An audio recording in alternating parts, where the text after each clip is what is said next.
অন্যের প্রতি জুলুম করার জন্য তুমি যে সমস্ত জালিমদের ব্যবহার করছো, করতে থাকো, খুব সুন্দরভাবে করতে থাকো। কারণ ওই জালিমকে অন্যের প্রতি জুলুম করার জন্য যত ব্যবহার করবে, করার যেরকম ধার হয় না, ওইভাবে তত ধার হবে।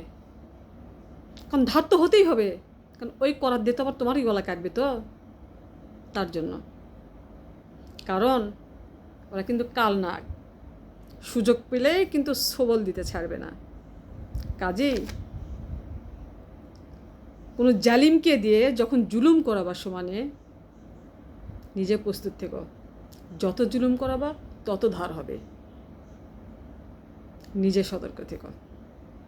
তুমি যত ধার দিবে তত ধার হবে, কারণ ওই ধারটা তোমাকেই সহ্য করতে হবে, অন্য কেউ করবে না।